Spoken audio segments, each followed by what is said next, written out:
All right, just usual futzing around here. Can you hear me? Can you say something? Yes, I hear you Okay, fine. pretty good. All right, just usual futzing around here. Oops, that's going to drive me crazy because the YouTube's in the background. Can you hear me? Can you say something? Yes, I hear you Okay. fine. No, let me kill. All right. Okay, kill the live stream. I mean, don't kill the live stream, kill the echo of the live stream. Mm-hmm.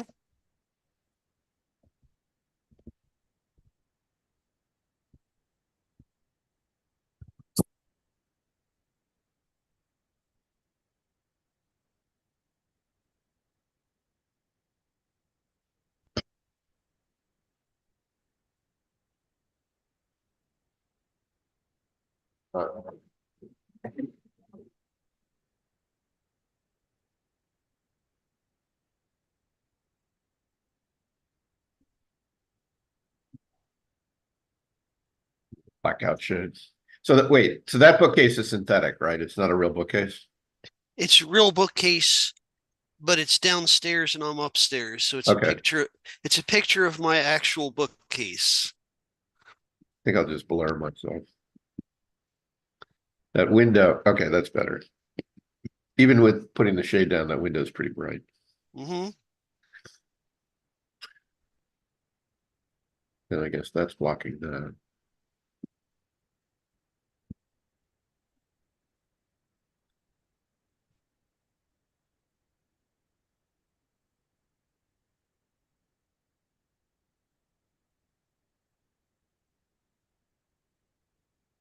All right, I'll mute until there's some more people.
How many people RSVP'd to you?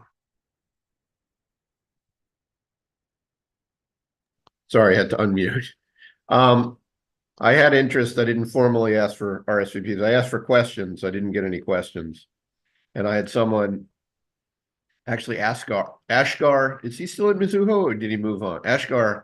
He moved on. He would have been my 2 levels up manager, but he moved on a few years ago. Okay. Yeah, he may be a good manager, but he tried to get on the Zoom around midnight when I set it up, and I was about to switch off the lights here because I put a reminder link on LinkedIn around midnight, and I guess he clicked on it. I've done that. So I guess we can count him. So Alan, good morning or good afternoon, Alan. Maybe on mute. Let me go to, since it's 8. Give one more minute with this. Well, I'm gonna assume that people will get this name format. Can I go to the next page? Yeah.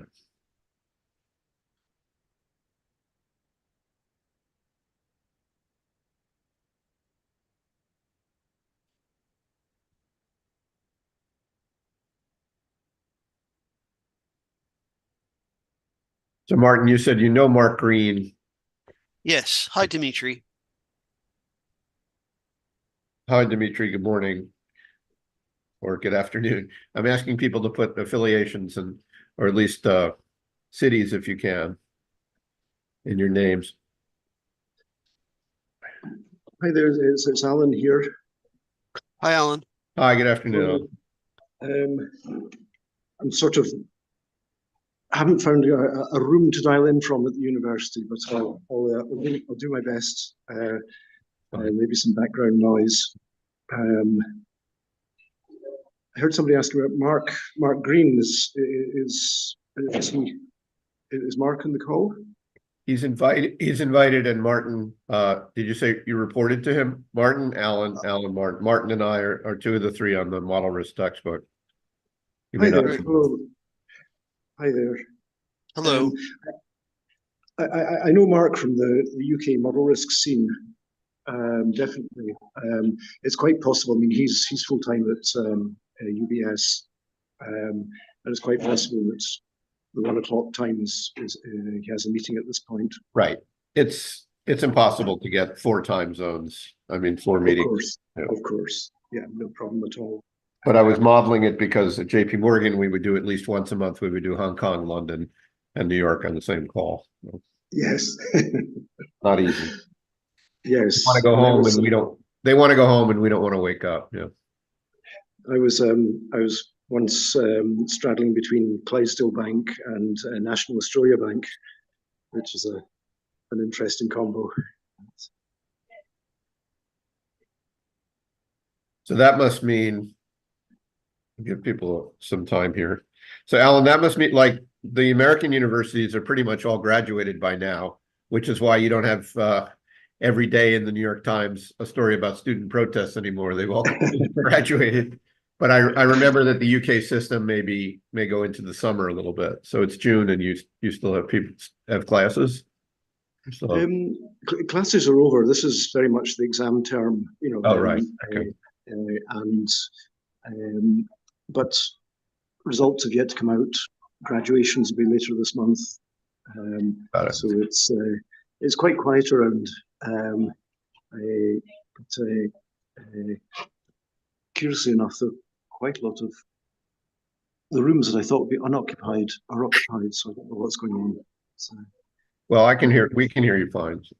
That's good. That's excellent. All right, just 5 after the hour my time. I'm just going to stand up for a minute and maybe kick it off when I come back in a couple of minutes. Okay, how are you doing, Dimitri? Good. Hold on. Am I? Can you hear me? Yeah, we hear you fine. Oh, okay, good. Yeah, I'm fine. Thank you. Yeah.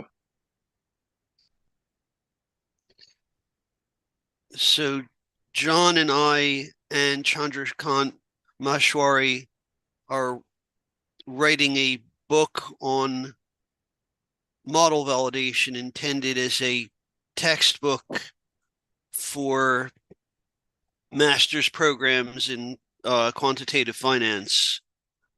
And so I guess this is sort of accompanying it, and or actually whatever ideas we get from these will somehow wind up in the book, probably. Yeah, I thought it would be good to get, kind of a audience of our peers. We're talking about at the moment, the book is, we've signed the contract with Academic Press, Elsevier, their academic press label. And they're going to start wanting copy in the fall, winter. So at the moment, we want to look at getting some opinions and sourcing, your opinion, Dimitri, your opinion, Alan, of the sections that we've written so far. We understand it's a work in progress and we can't peer review the entire manuscript. Things take time in publishing, so it probably won't be on bookshelves for a couple of years, but there's still a lot of, the idea, developing the ideas is important now. For example, I put Gen AI as topic 2 on the agenda here. I hope you can see, but that's something that it seems to be very dynamic. I don't know if you all saw the thing in the journal yesterday about how people are now moving away from Gen AI, thinking that it's imprecise, it's inexact. And Google, thank God, is now going to get rid of those. Is that me? Might be me. I don't know. Anyway, okay. Anyway, just saying that AI may be going out of fashion, or so I don't know how important it's going to be. But, yeah. I mean, of course, I know much less about the subject than, Martin or other folks. But yeah, I would love to listen in and learn something. And if I can actually, make some practical suggestions, right. I'll be delighted. Thank you. That's great. Yep. Yeah, no, it makes sense. I mean, I think you're right to feel that the heat is going off the AI boil. I think a lot of good use cases have emerged, a lot of risks, comical and not so comical mistakes, and model risks because of that. But I suspect it's becoming normalized now, and insofar as banks have, if you like, made the first steps, and maybe they're just cautiously wanting to stop at that point and see just what happens. Model risk has got to catch up a wee bit, I think. So I think the heat's still on us, but I think when it comes to strategy, I think the banks are probably just chewing over what they've bitten off at the moment. Well, I know that part of the issue is just figuring out things like, if you use AI, does that mean that your bank proprietary information gets sucked into the whoever's database? Indeed, yeah. And because Yeah. you're not supposed to let your confidential bank information cross over into the public internet. And how do you stop that and yet use AI? Yes, Right. definitely. Yeah, I guess another reason for having I'm realizing I think there's some commonality between Alan, you and Martin, because Martin, I think both of you have spent some time with credit, especially things like scorecards and credit ratings and things like that, which yes. is, I remember, terabytes of data. So that might be something, on the one hand, amenable to AI, but also something where you can mess up a lot. I know you can do it. You can mess up a lot legally with something like that, not granting someone a loan. And I think, Alan, you and I were talking about this, and whether it's the UK or US context, you can get in big trouble if you can't really explain why you didn't grant something. Exactly. Yes. Yeah, the consumer side is very important. Right. And you have to not only explain why you didn't grant the loan, but what they could do to improve their score enough to get the loan.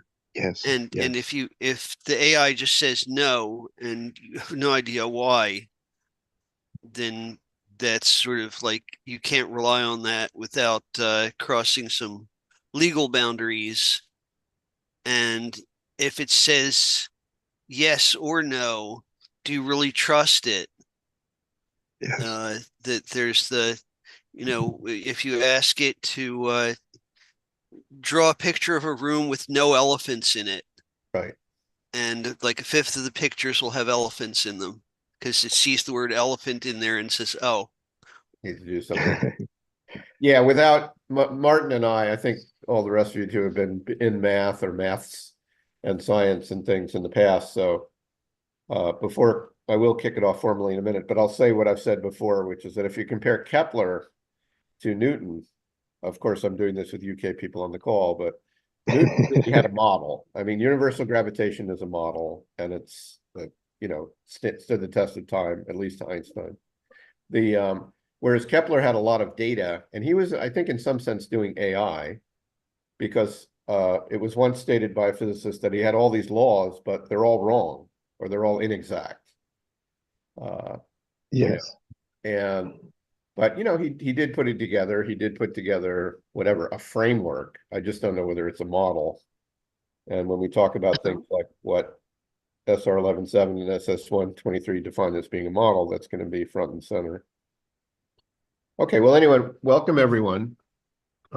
Hopefully we'll have a larger following, or some people are also doing it on YouTube. We'll get maybe more formal RSVPs next time. This is a learning experience. This is weekly model risk office hours. And I'd like to focus, if we could, well, we've already talked a little bit about Gen AI. Also talk a little bit about some of the motivation, which was the new PRA guidance, I think echoed by the Bank of England, SS 123, which is sort of, I think, at this point, complementary to SR 11.7, and especially when it talks more, I think, formally about guidelines on things like policies and procedures.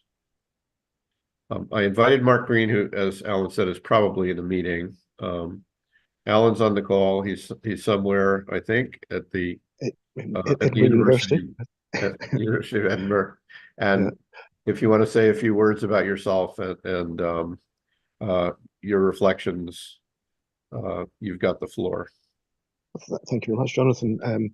First of all, it's a pleasure to join a group of model risk enthusiasts, such as around the table here. I'm always very keen to listen, to learn, to see what ideas are being batted around, and throw in my own ideas as well.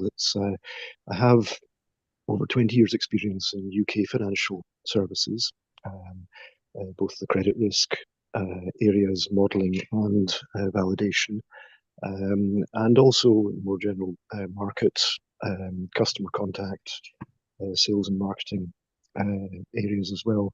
I like to keep up very much with the latest advances in models. The sort of statistics is an enthusiasm for me.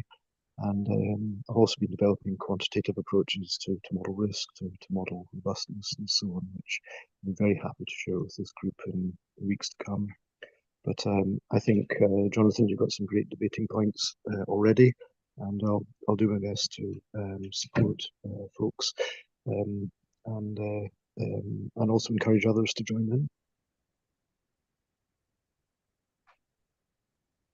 Trying to unmute. There we go.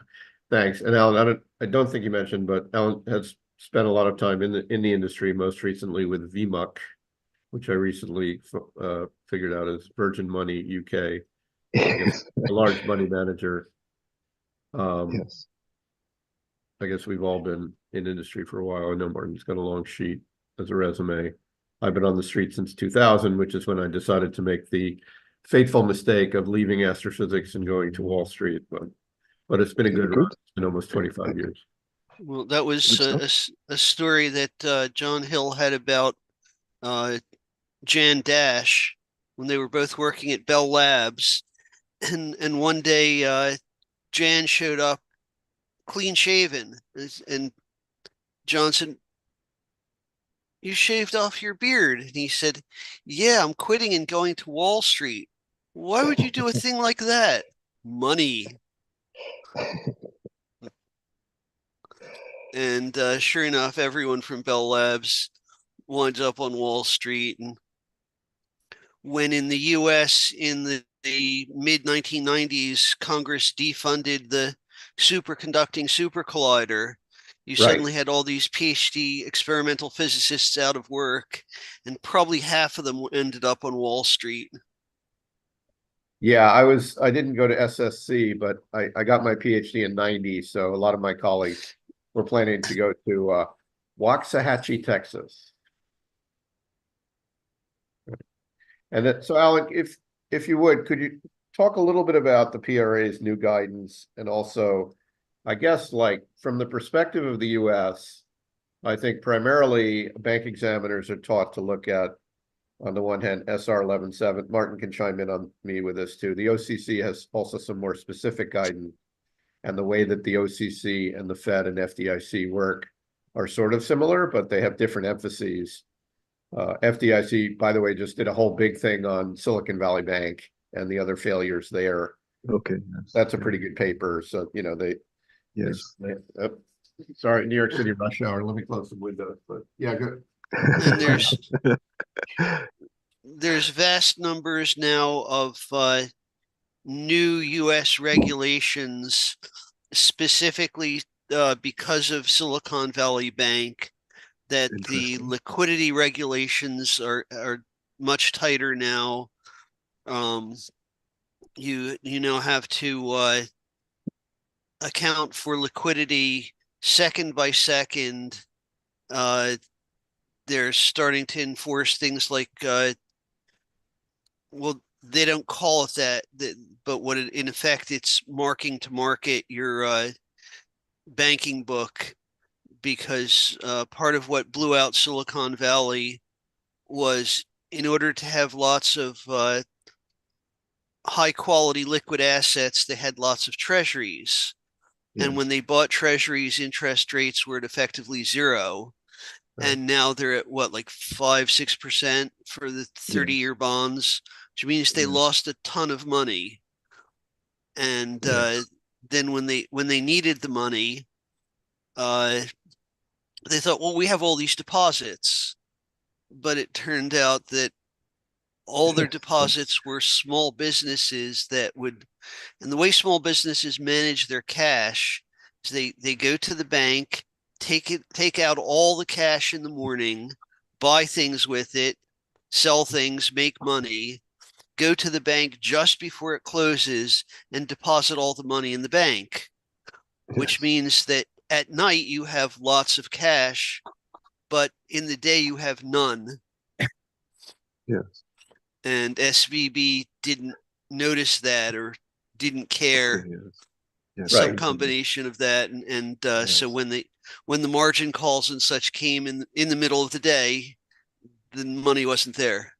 It's a problem. And just to chime in, but give it back to you, Alan. Kim Olson, who was the CRO at the time of the death or serious issues with SVB, she's a very competent risk manager. I knew her at Deloitte. But you know, so it's more what Martin, I think, was saying, that you need the framework. You need something like an SS 120, a backbone, because people can only be as good as the regulations and as the scrutiny of the supervisors. Yeah, definitely. You want to comment? Yeah, go ahead. No, happy to start my commentary on SS 123, but I heard another person chiming in. No? Okay. So yeah, I mean, in the UK, the SS 123 is now effective as of 17th of May, having been published a year before, and it was circulated among the UK banks for comment for about a year and a half before that. So it was well circulated, well managed as a sort of a liaison exercise by the Bank of England. I know the team that wrote it quite well at the Bank of England. Very intelligent, very clued up group of people. They're very much aware of the problems that models or model errors cause in banks. Why did they produce it when we had SR 11.7 already? I mean, SR 11.7 was a real bombshell. It just transformed model risk profession, I think, completely. It was so clearly written, so obviously correct in many respects, no doubt. you on the ground in the States will see lots of odd wobbly bits, but just reading it through, I was so impressed with it when it came out. And of course, it just applies to the US. But as a standard, a declaration of best practice, I think it impressed validators, model risk managers throughout the world. So for several years, the Bank of England was saying, we don't need to add to this. If you want to improve your model risk practice, just read what the Americans are doing. And that stood in good stead for a long time.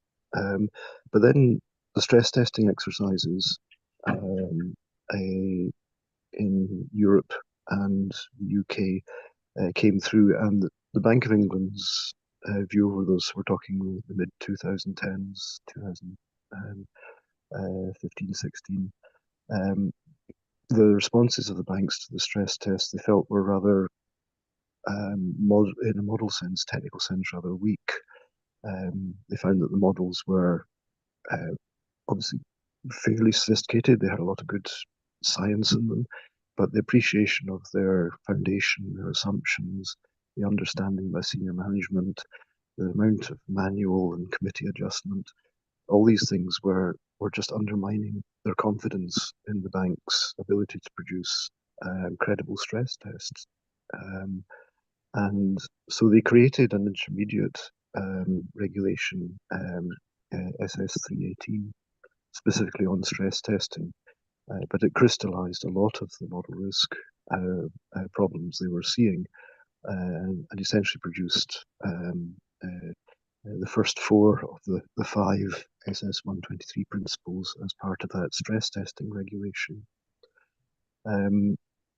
I'll be very happy to go through the individual principles, but essentially the main points were water models. The board is accountable.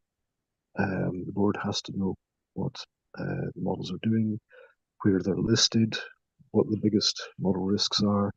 It's about a culture of attention by the most senior managers, culture of knowledge, and therefore the whole bank from top to bottom is managing model risk.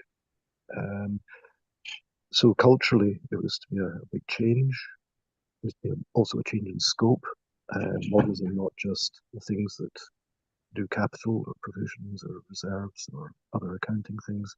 They're just anything that the bank depends on that's algorithmic, or it depends on data.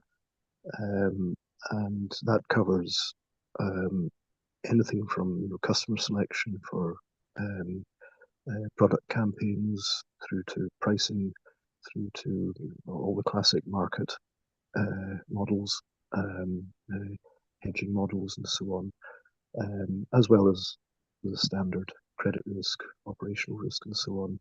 It isn't even very clear if the boundaries don't also extend over what we would call sort of essential Excel worksheets, or very simple, almost preset formulae. The Bank of England's view was that where you draw the line actually you don't sweat it. It's rather that there are things in the bank that should be managed like models, whether or not you want to call them models or not. And as soon as something needs to be managed by a model, then this regulation applies. So it's very much, I think it extends the SR 11.7 scope in spirit, if not letter, a little bit further. And then there's an additional principle about adjustments and management of models in error and how to retrieve that. So it's extending, it's pushing out some boundaries of SR 11.7, I think in an intelligent, thoughtful way based on real experience with stress testing and other things. Right. But we're yet to see just how it'll play out fully. Yeah, that's a great summary. I think when we spoke the other day, you said it's more that the Americans were more on, strict rules, whereas this 123 is more on guidelines and things in practice, which I think that's the usual divide between American regulations, which are rules based, and British regulations, which typically are principles based. And it means that the British regulations are much shorter and easier to read because they don't have to spell out everything exactly the way the Americans do, but it means that the British regulators are on site a lot more because they can't just point to a specific rule. They have to talk to the actual people and make sure they're following the principles. Yes, I think that's a good first approximation, but I will say that one of the joys of reading SR 11.7 was that actually a lot of it was very principled, very very well principled, and that in a sense it escaped the problems that the European regulations, so we're talking ECB, European Banking Authority, and so on, um, they always they often seem to fall into the trap of over specificity, which the Americans haven't. So the US has avoided the European trap. The UK is a slightly the other side of the US in terms of the spectrum of principles to specifications. Let me put something up while you're talking. I hope it doesn't disturb, but this is just something that Yeah.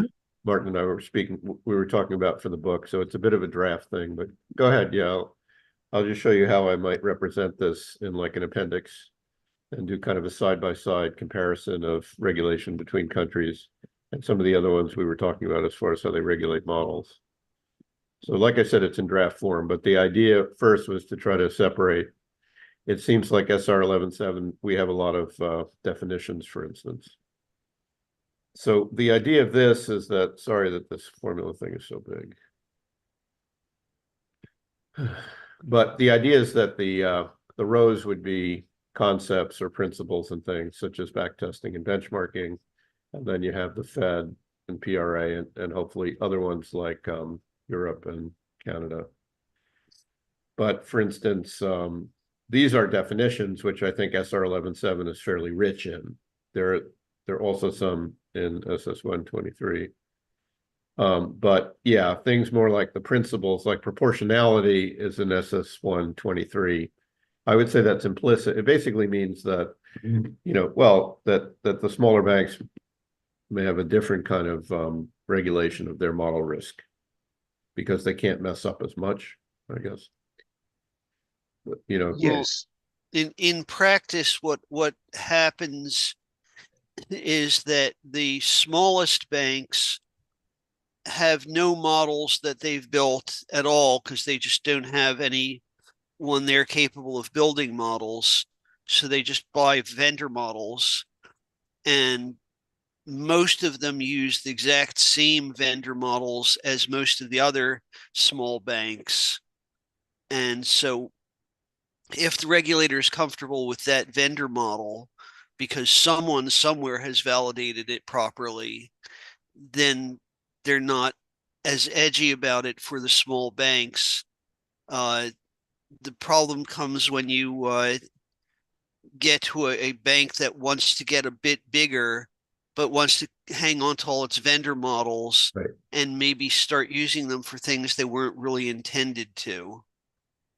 right, or swap out the vendor models. I worked for Jefferies for over a year, and they have a mix of that, or it's primarily numerics and murex, but occasionally they'll say, well, we want to put the equity positions now on numerics and take them out of murex. So that's a bit of chaos when you switch between vendors. In fact, SS 123 has a whole thing on third-party models. This whole section here I can magnify. Yes. It's and it has high expectations for vendors. I remember just as I was in my last year at Virgin Money, we were setting up standards conversations with procurement people in order to ensure that vendor models were coming with the right documentation and with the right standards of self-validation. It was quite hard. I think a lot of vendors are going to find themselves raising their game quite a lot if they're going to stay working for UK banks. Dimitri here. If I may kind of follow up on what Martin said earlier about smaller banks using vendor models. My impression is what happens at a smaller bank, it's very important to make sure that the vendor model is actually used correctly, kind of integrated correctly into the whole ecosystem. And that's where most of the problems are. And smaller banks tend to kind of, assume, if the model is validated, then nothing can possibly go wrong. So they would have, someone, an FT in charge of model risk, and they don't really do proper model validation in terms of ensuring that they kind of understand what they're doing with the model, Right. that they understand the model. Yeah, so I mean, I think as a general advice, they might be better off just hiring, a consulting firm for for model validation, just to make sure that they don't because if you use a vendor, like you said, like Murex or QRM or Quantify Solutions or whoever, the models themselves are probably fine, but the integration is kind of where things break more often. Okay, thanks. Yeah, and just to say, so the information asymmetry when you get a vendor model, particularly bringing this back to AI, I think anti-money laundering and a bunch of other vendor solutions, I think people really don't know what they're purchasing at the banks. You can look at development data and their unit test data, but I think that's probably why it makes the integration difficult, because you only have a fuzzy idea of what's actually in the model that you bought. Well, the contributing factor to that is, at least in my experience, the staff that decides which vendors' models to buy have very little connection with the staff that will actually be using the model, and rarely any connection with the staff that might be able to understand how the model works. That it's a business decision. It's not really a quant decision. It's typically not even a risk manager decision, although sometimes they're allowed to have veto power, but sometimes not even that. And so you wind up with vendors that have the nicest, prettiest report packages inside them, not necessarily the ones with the best analytics. There was an interesting initiative from a group that I encourage everybody around the table to have a look at. The Model Risk Managers International Association is a group which is not for profit. Joe Breeden is the chairman of the group. It runs occasional workshops, and it's completely aligned to model risk professional world. Very small, very it's not a big GARP-like organization. It's just there to provoke interest. But they produced a checklist for vendor models. I think it's quite a it if you like, it dovetails with the intentions of SR 11.7, and I've given it a check over from the point of view of SS 123 as well. It would be interesting to hear everybody's view here on that particular checklist. If there's any difficulty getting through to the search where we are. Yeah, exactly. I talked to Joe yesterday at your recommendation, and I put up Yes. something on the screen here about the organization itself. Yeah, sounds like maybe next meeting might be good to have him come on if he can. Also, with a background in physical sciences, and also sounds like he knows a fair bit about the credit models and things like that. Indeed, yes. We also covered yesterday, just because Dimitri, I take your point on consultants, but one of the reasons that we're writing the textbook, at least in my mind, is that a lot of consultants don't actually have the tools to do the model risk when they're hired, because as you know, the pyramid structure with the partners at a place like Deloitte, where I worked, have all the knowledge, but you're not going to bill someone $500-600 an hour for model risk. So you send your most junior people, and they're the ones who pretty much learn on the job, I think. And then even if they had perfect knowledge, right? Sorry to cut you off, but even if they have perfect knowledge, they're going to leave the firm at the end of the contract. And now you're going to have a whole bunch of documents that you can't ask them what they really meant. And they said, this should be a more robust calculation or something like that. Go ahead. Sorry. You wanted to say something, Dimitri? No, I was saying yes. That's but kind of yes. The dichotomy that we see, as smaller institutions is either they have someone full time doing model validations, and they deal with all sorts of vendor models that they don't really understand. Like you said, BSA AML, something that looks for patterns in transactions. That's Right. a totally different animal, right? Than something which does calculations. Or they look at some kind of a statistical model, like for instance, people tend to use lots of logistic regressions to make crazy decisions just because they are kind of explainable. And someone with a physics background, I'm sorry to say, might not understand kind of what's going on there. So if you have, hire someone like Deloitte or Ernst & Young or whoever, at least they will produce a model validation report, which next year or whatever in 5 years, someone can look at and see this is how these people kind of figured out that the wrapper kind of around the vendor model does things correctly. Because sort of what goes wrong, I think more, I would say probably most frequently is someone takes a vendor model like Murex, they get some numbers, they don't understand what the numbers are.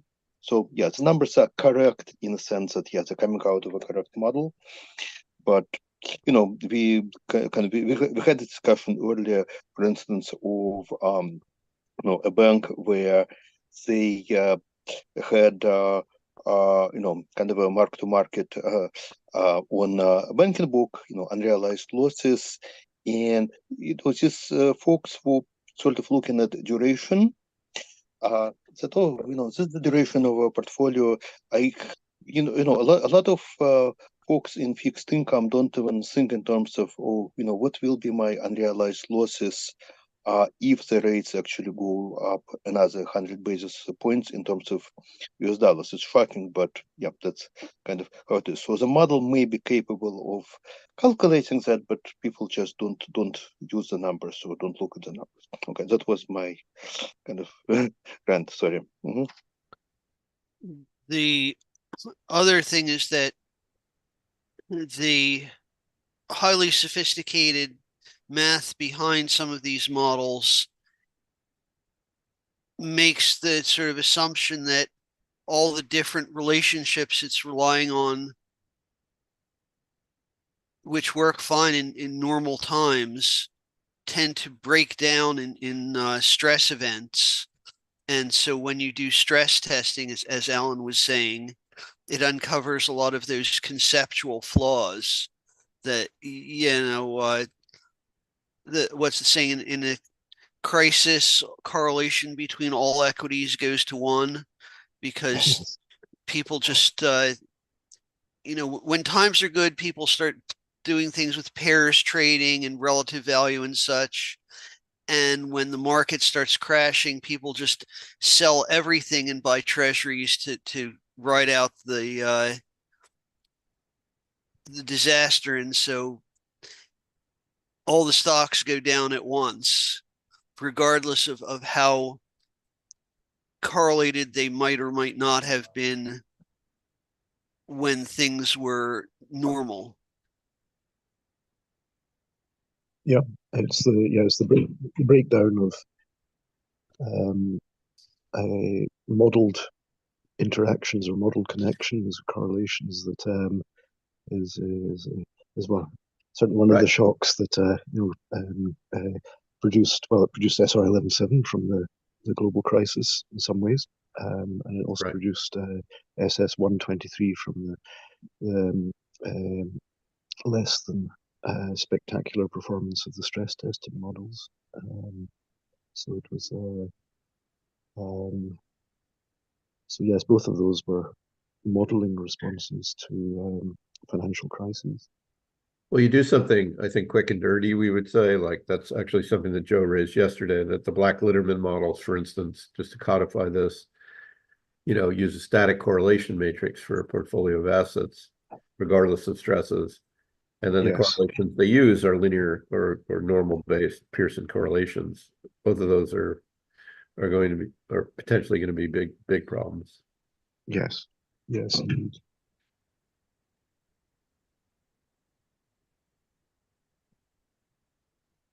So that's how our profession started in some ways. And, there's Yeah, if I could, comment on that. I mean, my favorite example of that breaking is some people may recall in March 2020 when the lockdowns started because of COVID. Suddenly, people started buying up U.S. treasuries and other WG10 treasuries. So the basis between cash treasuries and futures on futures widened something tremendous. It was like, I think, 6 to 10 historical standard deviations. So it's not something we can expect a model to say is likely to happen, right? But it's still something we need to view. Yes. Right. Or Euribor blowing up when the Soviets go into Kiev. I mean, there's things that you can't see. Yeah. Well, it's the saying is it's one of those once in a 1,000-year events that happens every 3 or 4 years. That's right. Well, Martin, you were also we could spiel a little bit about the book too. Still have little time, but you were telling me that you're talking about curing distributions that have skew and kurtosis and then transforming them and doing some calculations and then going back and figuring out what it really means. Yeah, that's one. If you assume that whatever distribution it is stationary, and that it's just that it has this long tail when there's a crisis, which you usually don't see because there's not much of it. But it's that one really, really bad day that will blow up your company. And you now want to calculate something like a correlation between it and something else that has that same sort of long tail of badness in bad times. And if you do a Pearson correlation, because 99.9% of the data just looks like a log normal, and it will just sort of, first of all, you're tempted to just say, well, that must be bad data. Let's just scrub it out, even though it's what blew up LTCM. And if you don't do that, then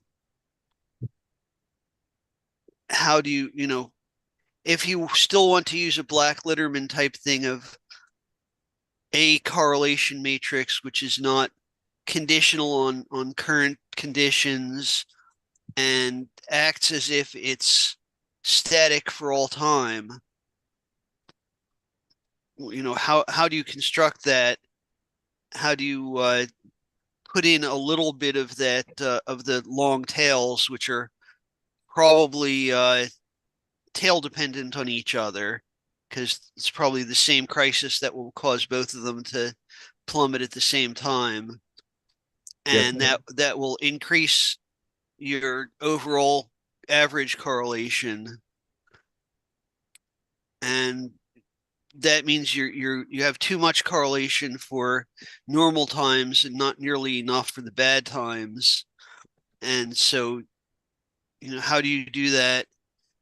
If you do want an average of them, there's ways of doing that. You can do something like a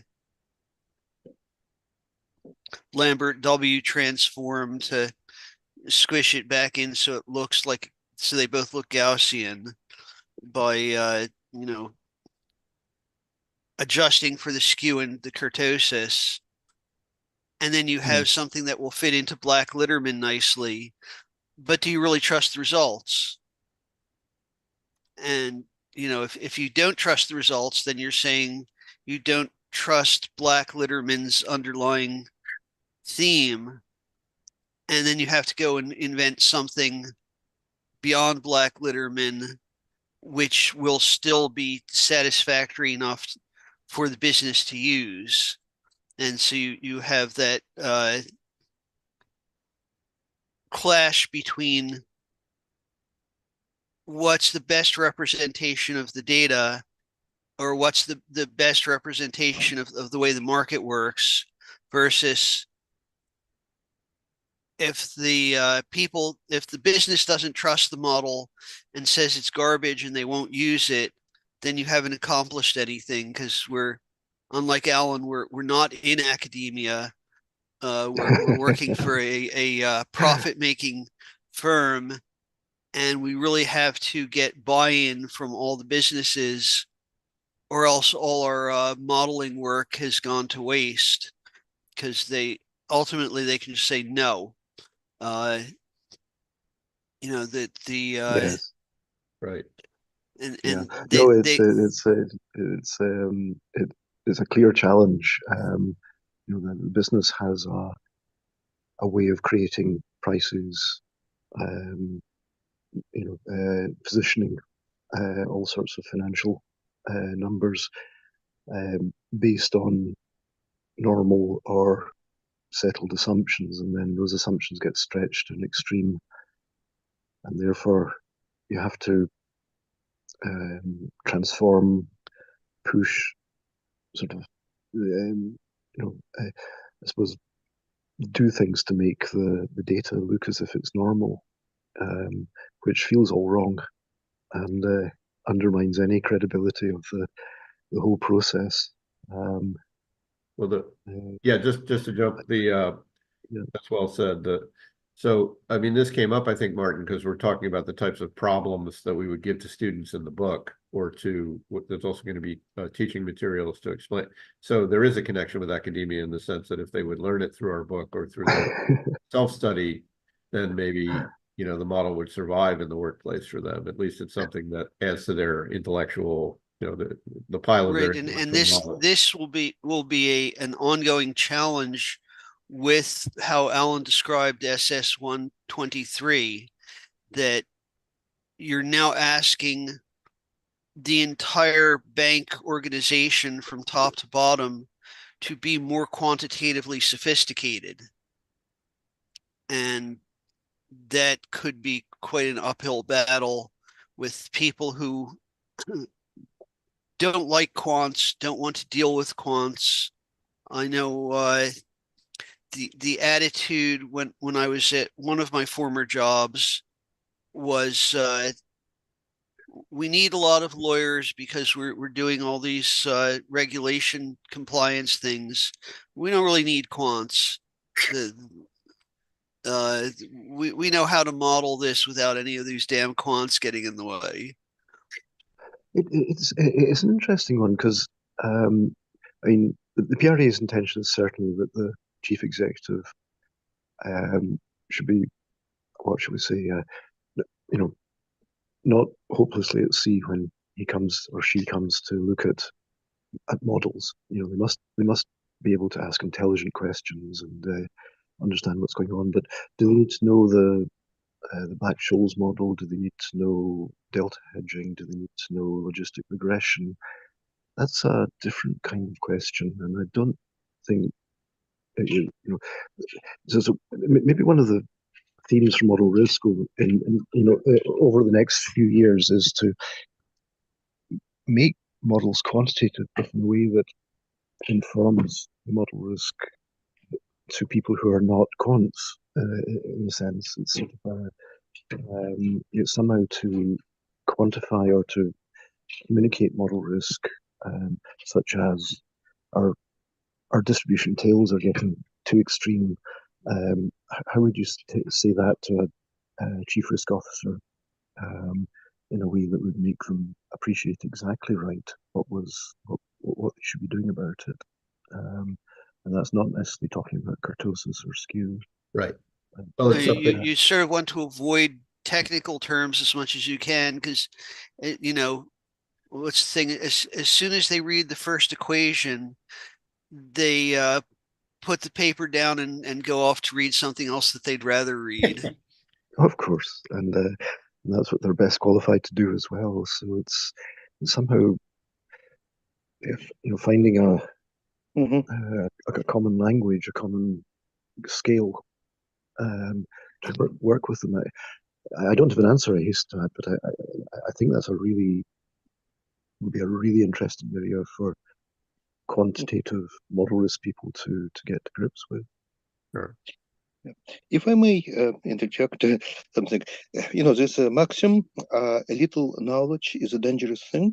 So if you have a CEO who thinks he or she kind of knows something about math formulas, but really doesn't, it may turn out to be worse than a CEO that acknowledges that she has no idea what's going on and delegates it to people who Absolutely. do. It's kind of a kind of worms. Yeah. No, absolutely. I think Martin and I, maybe you all have done home renovations. I'm sitting here in a Brooklyn home, and you may not have to understand the plumbing or the electricity, but if you just stick something in an outlet, like if you don't understand the model, something bad may happen. On the other hand, you better have some understanding of the plumbing on the day that you can't flush your toilet. So at least you know how to get the quant in there and say, well, what does this really mean that all the numbers coming out are $77 for anything I want to price? Yep. Yeah. And the time that it will become important is probably when there is a crisis and they really don't have time to get some long-winded explanation from someone, and senior management is on the phone now with the board of directors, and they need to say something now. And if they can't understand what's going wrong with the model during the crisis without anyone else there well enough to respond to the board, they have a problem. Right. So you kind of want to build like that 1970 show on American TV. You need the A team or someone that can parachute in there and figure out what the issue is. And I think the best quants, if they can be put in the right place at the right time, can save you from some of that. At least that's my hope. Yeah, and if you don't have those people kind of as part of your team at that time, it's kind of too late to start interviewing and hiring them. Yeah, you need them available. Yeah. Mm-hmm. It's the problem with second line functions like model validation, that most of the time it's seen by senior management as a waste of money because we're not earning any profits for the bank. Right. And the times that they realize it's necessary is when there's a model-based crisis or the regulators start slapping them around. And by then, if they haven't already invested the money early enough, it's too late to start then. Yeah, I mean, perhaps you just need it. There were no lifeboat drills. There were not enough lifeboats on the Titanic, and I understand there were no lifeboat drills, but now every cruise you're on, there's a lot.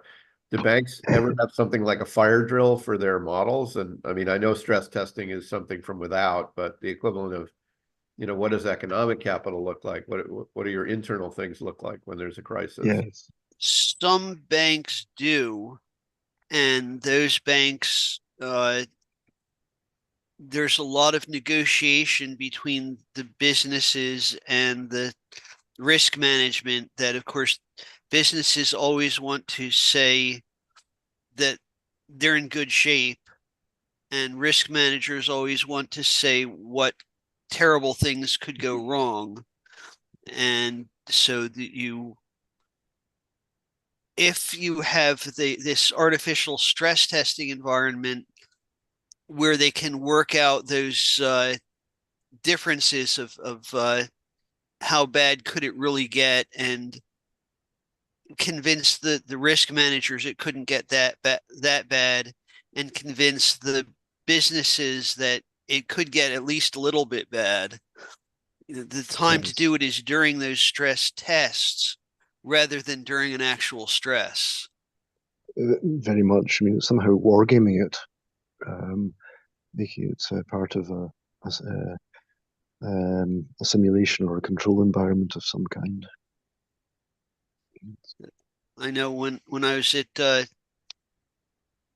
Chicago Mercantile Exchange, they rarely had member firms actually default, but every few months they would have an exercise where they would declare that some fake firm had defaulted, and suddenly CME had both sides of a lot of futures and options, and of course they don't want to have any positions at all.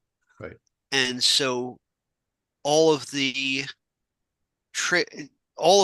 member firms had to send in traders to get rid of CME's end of the positions, and that means they're not on their day jobs for a few days.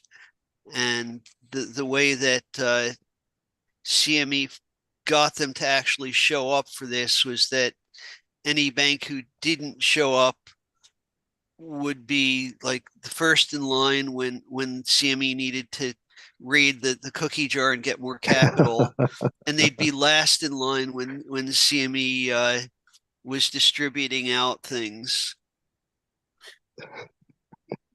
Sounds like good motivation.